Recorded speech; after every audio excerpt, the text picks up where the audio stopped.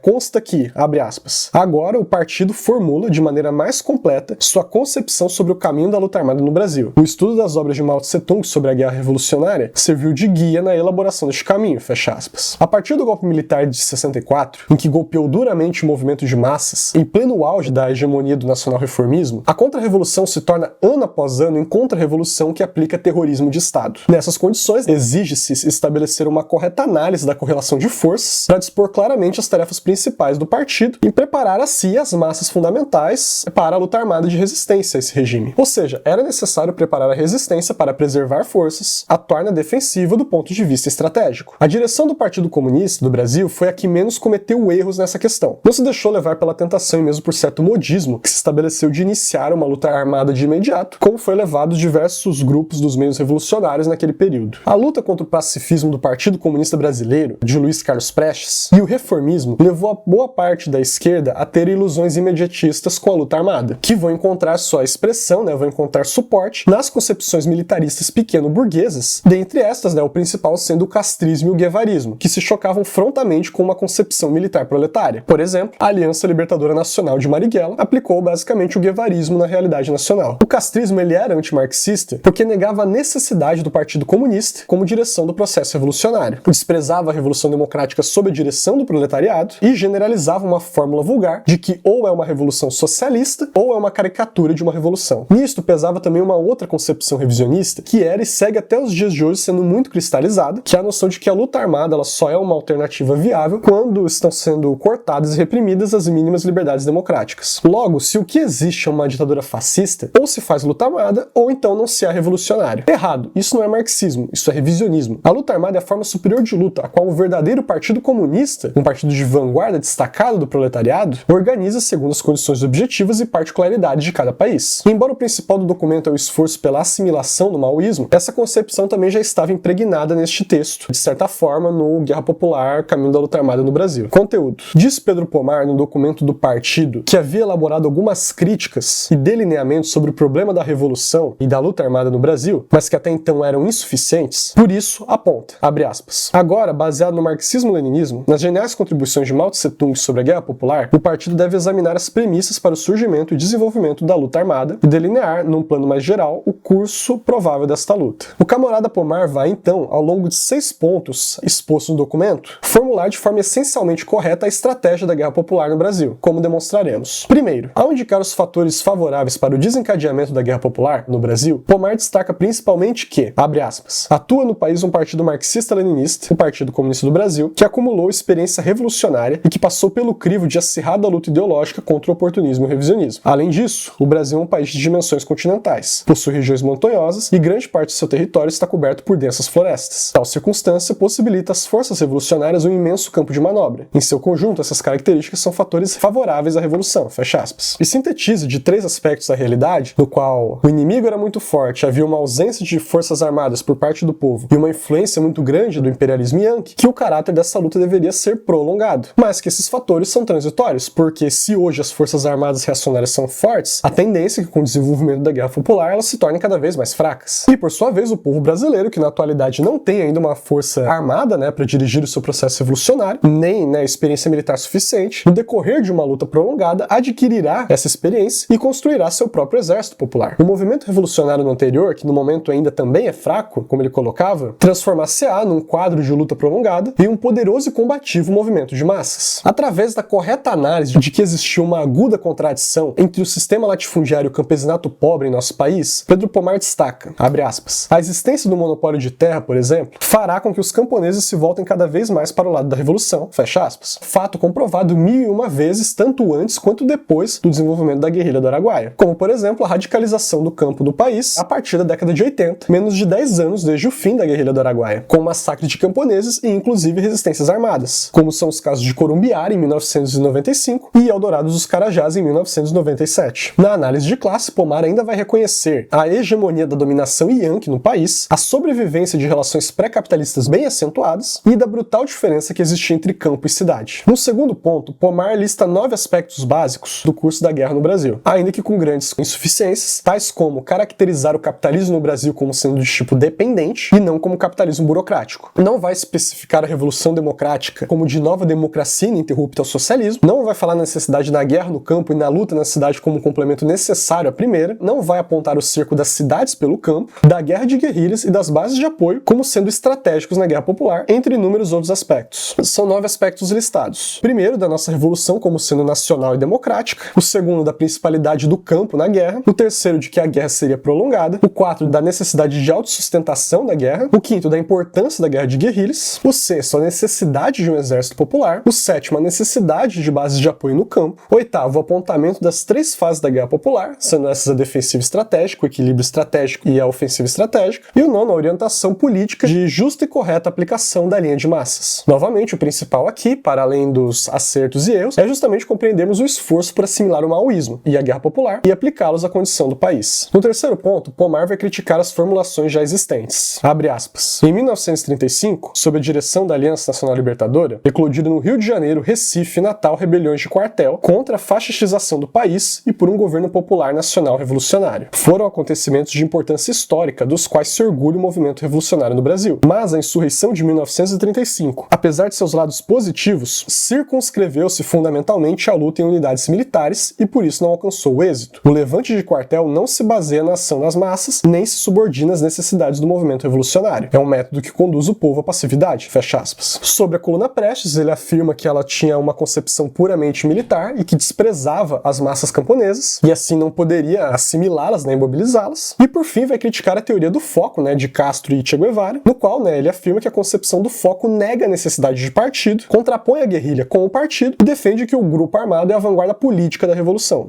Pois, ele vai colocar como sendo uma teoria gravemente nociva. E que, para ele, a negação do partido, expressa na teoria do foco, era uma expressão principalmente da negação do papel do proletariado na direção da revolução e em benefício da pequena burguesia. O quarto ponto é uma avaliação sobre o surgimento e desenvolvimento da Guerra Popular. Nesse ponto, o principal de Pomar é rechaçar o voluntarismo e caracterizar o surgimento da Guerra Popular em determinado período em que se faz necessário a passagem da luta de massas não armada para a luta de massas armada, e da problematização que Pomar faz sobre o problema do início, mostrando que esse se dá com o desenvolvimento crescente da luta de massas, que inevitavelmente vai levar a choques violentos da massa com a reação e da necessidade de grupos de combate e formação de destacamentos do exército popular. Embora ainda Pomar apresentasse resquícios da concepção foquista de que focos guerrilheiros se multiplicando vão generalizar a guerra espontaneamente por todo o país, e não através da aplicação de planos, campanhas, entre outros, como posteriormente especificou o presidente Gonçalo no caso do Peru. Também é relativa a compreensão acerca dos aspectos da guerra de guerrilhas, da conduta do exército popular, da necessidade do trabalho com as massas, entre outros. O quinto ponto deixa clara a concepção de que será necessário derrotar as forças armadas reacionárias, que são preposto do imperialismo no país. Embora não aponte também contra a inevitável invasão do imperialismo yankee no Brasil, dado determinado grau de desenvolvimento da guerra que vai se desencadear, Pomar chega a fazer uma vermelha agitação, abre aspas. O inimigo acabará afogado no oceano da guerra popular. A chama da luta revolucionária, ainda que acesa em lugar distante, infundirá novas esperanças a milhões de brasileiros que se mostrarão desejosos de incorporar-se de corpo e alma a uma luta que é sua e pela qual estão dispostos a derramar seu sangue, fecha aspas. Sexto, nesse ponto, Pomar vai retomar a análise do Partido Comunista do Brasil, que era relativamente correta, de que a questão camponesa era o problema-chave da revolução no país, de que o imperialismo norte-americano era o principal inimigo do povo, de que a Frente Única Nacional e Democrática adquiria um caráter bastante amplo, que a direção do movimento democrático e anti-imperialista deve estar nas mãos do proletariado, e vai salientar o papel das Forças Armadas como um instrumento principal da repressão das classes dominantes. Ainda vai desfraudar a consigna de que, consciente de sua missão, o Partido Comunista deve mais e mais trabalhar tendo em vista a guerra popular, sendo que esta é uma tarefa de todo o povo e, em especial, uma tarefa do partido. Não é trabalho exclusivo de alguns setores partidários, ou de, como pensa o inimigo, de alguns especialistas. Todos os membros do partido precisam atuar em função da guerra popular. Pedro Pomar vai dar orientações corretas sobre a implementação do trabalho político no campo, afirmando, por exemplo, que os combatentes, os comunistas, deveriam se integrar às massas da região, compreender os seus costumes, as suas mazelas, os seus meios de vida, seus modos de pensar e agir e buscar viver desta forma com eles. Não podem proceder da maneira como se faz nas grandes cidades, e muito menos querer impor os costumes e meios de vida que estes combatentes tinham anteriormente de se deslocar para aquela região, buscando implementar comportamentos que eles tinham quando viviam nos grandes centros urbanos. Apesar do atraso em que vivem, as massas do interior, elas sabem o que querem e vão dar soluções adequadas para a sua realidade local. Nesse sentido, as massas mesmo irão ensinar muitas coisas aos homens da cidade. Dessa forma, fica evidente que, ao contrário do que afirma a esquerda oportunista atualmente, a decisão pela guerra popular não foi uma decisão voluntarista, de subestimação das dificuldades, entre outros, e de desligamento das massas. Pelo contrário, o partido tinha muita ciência dos fatores favoráveis e desfavoráveis para o desencadeamento da luta armada no país, fruto do balanço das experiências diretas e indiretas do partido na condução de vários processos de lutas de massas que se desenvolveram ao longo dos anos, e que se preparou por anos, ideológica, política e militarmente, para dar o início a um processo favorável de guerra popular, orientando toda a sua tática e sua estratégia para este fim, concentrando seus melhores quadros no campo, cuja definição foi expressa no documento em questão. Contudo, é inegável, frente aos fatos, de que houve uma derrota completa da guerrilha do Araguaia. Então vamos buscar responder o que deu de errado. Devemos considerar como negativa ou positiva essa experiência que se desenvolveu? Quais foram as causas da derrota? Para isso, vamos nos basear nos documentos internos do balanço do próprio Partido Comunista do Brasil e confrontá-los com uma análise atual, fornecida pelo Núcleo de Estudos do Marxismo, Leninismo e Maoísmo, e também da experiência da aplicação mais profunda do maoísmo e da guerra popular no nosso entendimento, que é a Revolução Peruana, e à luz dessa experiência, das contribuições que deu o presidente Gonçalo sobre essa questão. Luta no Comitê Central acerca da avaliação da experiência. Como dito, entre a derrota militar da guerrilha, fins de 1973 e início de 1974, até o ano de 1976, o Partido Comunista do Brasil se empenhou no balanço daquela experiência, em que pese 1001 manobras do colegiado revisionista João Amazonas para impedi-lo justamente a consecução desse balanço. Dessas reuniões do Partido Comunista no período, alguns documentos hoje públicos nos ajudam a entender melhor a experiência, que são as próprias atas das reuniões do Comitê Central e o diário de Maurício Grabois. Todos eles foram apreendidos pelo Exército e divulgados no decorrer dos anos. Nessas reuniões chegaram-se a duas posições, essencialmente. A posição de Ângelo Arroio compreendia que a derrota havia se dado fundamentalmente por um erro no aspecto militar, no âmbito militar, pela falta de experiência, mas que ainda não havia chegado-se a uma derrota completa, podendo-se inclusive retomá-la a curto prazo e dar sua continuidade. E Pedro Pomar, com uma posição mais correta, e de que no fato a situação se tratava de uma derrota completa do processo processo guerrilheiro e que se erraram na aplicação da linha política da Guerra Popular, destacando, principalmente o problema ideológico político. Ambos, contudo, tanto Arroio quanto Pomar vão considerar que o balanço da guerrilha era principalmente positivo, ou seja, de que o exemplo inacessível de heroísmo revolucionário como tentativa de abrir o caminho da Guerra Popular em nosso país. Nisso, compartilhavam o aspecto positivo do balanço e também compartilhavam o aspecto negativo, já que ambos tinham insuficiências em seus balanços, como buscaremos mostrar. Mas antes, vamos analisar alguns detalhes dos balanços. Documento do Comitê Central, de 1976, de Ângelo Arroio. Ângelo Arroio foi um dos quadros da Comissão Militar e do Comitê Central que combateu no Araguaia e conseguiu escapar do cerco estratégico das Forças Armadas reacionárias. Ele fez um relatório dos principais encontros entre as forças guerrilheiras e as Forças Armadas, das ações e fatos militares principais, e com isso, vai habilitar o Comitê Central a empenhar o seu balanço. O documento do Comitê Central Análise sobre a Guerrilha do Araguaia, que já citamos, de 1975 a 1976, apreendido justamente pelo Exército no aparelho do Comitê Central logo após a chacina da Lapa, ele vai mostrar um balanço parcial, baseado principalmente no relatório de Arroio. Nesse documento, ele vai apontar como acertos os seguintes pontos. Primeiro, a integração com as massas. Segundo, orientação política correta. Terceiro, região bem escolhida. Quarto, orientação militar no fundamental correta, até a terceira campanha. Quinto, bom preparo dos combatentes. Sexto, preparação logística, com reservas de provisões, por exemplo. E com relação aos erros, assinala principalmente, primeiro, erros da comissão militar. Não ter expandido a base guerrilheira e ter concentrado as forças ao invés de dispersá-las, dado o cerco do inimigo. Segundo, não ter um refúgio mais distante, em caso de necessidade de uma retirada maior. Terceiro, não ter liquidado os capangas, os bate-paus, na época em que houve essa oportunidade. Sexto, mau aproveitamento das massas na guerrilha, precipitação em organizá-las em grupos armados. Sétima, baixa vigilância e baixo espírito militar. Oitavo, carência de rede de informações. Nono, rede de comunicações pouco ágeis. Décimo, armas e explosivos deficientes e insuficientes. Décimo primeiro, falta de organizações do partido nas periferias da zona em questão. De forma sintética, Ângelo Arroio vai afirmar o seguinte, abre aspas, a derrota era inevitável? Pensamos que não era inevitável. Os golpes poderiam ter sido evitados se a comissão militar não cometesse algumas faltas sérias. Os erros se devem a algumas concepções falsas em nosso meio e à nossa falta de experiência militar. Houve grande subestimação do inimigo. Essa subestimação aumentou com o fracasso das duas primeiras campanhas do Exército. Tínhamos a compreensão de que o Exército não entraria a fundo na mata, e que não entrariam na época da chuva, que não poderiam fazer longas campanhas por dificuldades logísticas, que seria muito difícil de realizar o cerco, pois nosso campo de manobra era favorável. Esses pontos de vista que avaliavam de maneira incorreta as possibilidades do inimigo. A tática empregada pelo inimigo na terceira campanha nos surpreendeu. A resistência do Araguaia foi a nossa primeira experiência prática, nosso primeiro ensaio, e nesse sentido muitos erros são inevitáveis. E vai concluir justamente, no Araguaia, nosso partido procurou aplicar a orientação traçada no seu documento sobre o caminho da luta armada do Brasil. Cometeram-se erros e acertos. A guerrilha sofreu uma derrota temporária, o que não invalida o caminho traçado pelo nosso partido para a conquista do poder. A derrota se deve a erros na condução da luta e às deficiências que já foram assinaladas. Camaradas, como prosseguir no caminho de preparação e desencadeamento da luta armada? A experiência do Araguaia tem ou não validade? Em suas linhas gerais, tem validade. É preciso aproveitar a experiência positiva do Araguaia, corrigir os erros e as deficiências. Pedro Pomar, um documento que é conhecido hoje como Intervenção no Debate sobre o Araguaia, na contenda por analisar e sintetizar a experiência da heróica luta que se desenvolveu naquela região, tirando lições corretas da mesma, o camarada Pedro Pomar foi o que mais se empenhou para assegurar o desenvolvimento da luta ideológica. Nos aspectos positivos, desfralda com grande otimismo o significado de tudo aquilo. Vai dizer que, abre aspas, ressalto antes de tudo a firme decisão do Comitê Central em realizar a tarefa que aprovou de implantar, em algumas áreas do mais remoto interior brasileiro, dezenas de camaradas que demonstraram disposição de suportar todos os sacrifícios a fim de preparar e desencadear a luta armada. O devotamento desses camaradas e o heroísmo de que efetivamente deram provas são motivo de legítimo orgulho para nosso partido, merecem justa e devida valorização. Não há dúvida, teve o valor de uma iniciativa histórica, representou um esforço abnegado de sangue para abrir o caminho ao impasse em que vive o país, indicando ao povo os rumos de sua luta. Contrapondo-se ao informe do camarada Ângelo Arroio, de que a derrota havia sido de um caráter principalmente militar e temporário, Pedro Pomar vai destacar justamente que nenhum dos objetivos almejados pelo partido foi realizado. Abre aspas. O camarada J reconheceu que a guerrilha sofreu uma derrota, mas temporária. Julgo que o camarada J não tem razão. Se examinarmos a derrota do ponto de vista dos objetivos estratégicos e táticos traçados pelo partido e justificados pelo camarada J, a derrota do Araguaia não pode ser considerada temporária. Portanto, não há como fugir da amarga constatação. Ao cessar a resistência organizada, ao não ter alcançado nenhum dos objetivos a que se propôs, a guerrilha, apesar dos resultados positivos apresentados, sofreu uma derrota completa e não temporária. Infelizmente, o Comitê Central tem que aceitar a dura verdade de que o resultado fundamental e mais geral da batalha heróica travada por nossos camaradas foi o revés. E mesmo que consigamos retomar o processo armado iniciado em 1972, essa retomada não será no mesmo nível nem se identificará com o processo anterior, embora os personagens possam ser os mesmos. Mata massas, partido e tropas inimigos. É preciso, pois, admitir praticamente o início de outro processo, conquanto beneficiado pela experiência anterior, dolorosa e que queremos que seja útil. Fecha aspas. Pomar considera, resumidamente, o principal erro foi o número insignificante de massas que passaram a incorporar os grupos guerrilheiros, ou seja, de não conseguir se converter em uma guerra de massas de fato, que não se poderia criar uma base de massas somente depois de se criar o corpo guerrilheiro, pois isso seria repetir a concepção foquista. Ele vai dizer, que não é possível esconder totalmente a preparação para a guerra e que logo, não deveria deixar de se fazer o trabalho político com as massas por causa disso. Ele fala, que mesmo uma preparação mais clandestina poderia acabar sendo descoberta pela reação. Então ele vai apontar, dentro do trabalho político, que faltou justamente a luta por incorporar as massas camponesas dentro da guerra popular. Isso foi feito, segundo ele, de uma maneira débil, sob essa justificativa de que não havia espaço para o trabalho político, sob o avanço cada vez maior do inimigo. Vai criticar, que o relatório do Arroio não apresentou concretamente os erros que foram cometidos e que coloca o partido unicamente na sua postura de vítima. Pomar insiste, por sua vez, então que se desenvolvesse cada vez mais o debate da retificação a partir da compreensão ideológica e política, ou seja, elevar a discussão ao nível da luta de duas linhas. Dizendo, por exemplo, que quando o camarada Ângelo Arroio abordava os problemas que estavam postos, ele tratava apenas como os problemas de concepção em nosso meio e problemas da falta de experiência militar, mas que nada que se apresentava no relatório falava sobre quais tipos de erros de concepções era esse, sua natureza, seu caráter de classe, por exemplo. Isso, segundo Pomar, sem ser feito, justamente essa luta ideológica para descobrir os problemas e apenas se adotando a posição de Arroio e reestruturando novamente a preparação para a guerrilha, iria fazer com que o partido repetisse os exatos mesmos erros que já haviam cometido, já que esse relatório ele tinha apenas algumas ligeiras diferenças do que já havia sido colocado anteriormente no processo de 72. Portanto, no fundamental, o Pomar vai afirmar que não foi aplicado de fato a definição ideológico-política da Guerra Popular. Vai propor então alargar o debate cada vez mais, aprofundá-lo, levando em dianteira a bandeira da Guerra Popular. Pomar, por fim, vai analisar que a preparação da luta armada é uma tarefa de todo o partido, e não apenas a sua chamada comissão militar, não é um trabalho de especialistas, e que a ausência de organização do partido, tanto dentro da área como em sua periferia ao redor, no sul do Pará, não foi apenas um desvio ou uma deficiência, mas sim se constituiu num erro grave, um erro de princípio que foi colocado. Como sabemos, o debate não foi adiante, principalmente em função da liquidação revisionista do partido por parte de João Amazonas. Na reunião, em que fora brutalmente assassinado, Pomar, por fim, interviera cheio de certeza e esperança, abre aspas. A bandeira da luta armada, que empunharam tão heroicamente, pelo qual se sacrificaram os camaradas do Araguaia, deve ser erguida ainda mais alto. Se conseguirmos de fato nos ligar às grandes massas do campo e das cidades e ganhá-las para a orientação do partido, não importa qual seja a ferocidade do inimigo, com toda certeza, a vitória será nossa. Balanço da guerrilha. Bom, tomando o livro documento que a gente já usou enormemente para fazer o vídeo sobre a história do Partido Comunista do Brasil, justamente problemas da história do Partido Comunista do Brasil, do Núcleo de Estudos Marxismo-Leninismo-Maoísmo, que também já a partir do desenvolvimento da compreensão sobre a Guerra Popular no Peru, a Revolução Peruana e os aportes de validez universal do presidente Gonçalo, vai resumir o balanço nos seguintes pontos. Primeiro, que a questão militar, a não se dar com a militarização de todo o partido, ficou uma função restrita apenas a especialistas e aos integrantes da comissão militar do Comitê Central. Segundo, caiu-se no critério oportunista de não realizar trabalho entre as massas antes do início da luta armada, sob a alegação de que isso geraria um alarme para a reação. Terceiro, não se construiu organizações do partido na região e seu entorno. Quarto, a luta armada não foi feita no campo e na cidade, apenas no campo, o que levou a um isolamento da guerrilha. Quinto, houve uma definição incorreta em torno da região do Araguaia, que à época era uma região que não tinha nenhuma tradição de luta do movimento camponês, com uma densidade populacional bastante baixa. Essa questão, inclusive, ela foi colocada de uma maneira bem mais acertada por Manuel Lisboa, na época do Partido Comunista Revolucionário, que definiu na mesma época que o Nordeste era a principal região do nosso país onde se expressava com muito mais agudização as contradições da nossa sociedade, particularmente a contradição entre campesinato pobre e sistema latifundiário. Tanto Pomar quanto Arroio consideraram a escolha da região do Araguaia como uma região acertada. Como o núcleo de estudos vai apontar, o problema mais de fundo foi um problema de concepção ideológica, da capacidade de assimilar o maoísmo de fato. Foi justamente o problema da assimilação e incorporação do maoísmo, enquanto a terceira, nova e superior etapa, a compreensão do maoísmo e da guerra popular. João Amazonas vai se aproveitar dessa deficiência para glorificar a guerrilha e impedir os debates e lutas de duas linhas que se desenvolveram para continuar o prosseguimento da luta armada e o prosseguimento da guerra popular após o que se deu no Araguaia. Essa sobrevivência oportunista já estava expressa antes do início, propriamente, de 1972, um documento chamado Atualidades das Ideias de Lenin, que tinha por fim demarcar posição com o maoísmo e reduz a guerra popular a uma questão de tática, uma posição que se aproximava muito mais à posição do dogmato revisionista albanês em Verrodia. E por que se afirma que a insuficiente assimilação ideológica do maoísmo levou à adesão de uma outra tática que não a guerra Guerra Popular, porque defende, o NMLM, que a Guerra Popular não é apenas uma tática, nem mesmo uma estratégia por si só, ou mesmo apenas a doutrina militar do proletariado, mas sim a sua própria concepção e política de poder do proletariado propriamente. Abre aspas. Como sintetizou o presidente Gonçalo, de que o fundamental no maoísmo é a questão do poder para o proletariado nas revoluções de nova democracia ininterrupta ao socialismo nos países dominados e oprimidos, nas revoluções socialistas nos países imperialistas e nas revoluções culturais proletárias sucessivas para transitar ao comunismo. Nesse sentido, a Guerra Popular é a alma viva do maoísmo. Portanto, retirar da Guerra Popular sua base de sustentação ideológica, o maoísmo, e sua compreensão como unidade, corresponde a abandoná-la na prática. Fecha aspas. Baseado nesse mesmo entendimento, a gente pode deduzir então que, também resultado da condição de não assimilação do maoísmo e da compreensão de luta de duas linhas e o seu manejo correto para o delinear das divergências e lutas internas dentro do Partido Comunista, foi o prosseguimento dos métodos burocráticos e administrativos na condução da luta interna do partido. Expressões de subjetivismo e dogmatismo. Exemplo V, é muito claro, que a escolha da melhor área propriamente para se iniciar a luta armada e propriamente a própria caracterização da análise de classes do país e as alianças que nela iriam decorrer foi muito melhor formulado por Manuel Lisboa, que havia sido expulso do partido algum tempo antes, e mais ainda pelo próprio PCdoB à la vermelha. Também não havia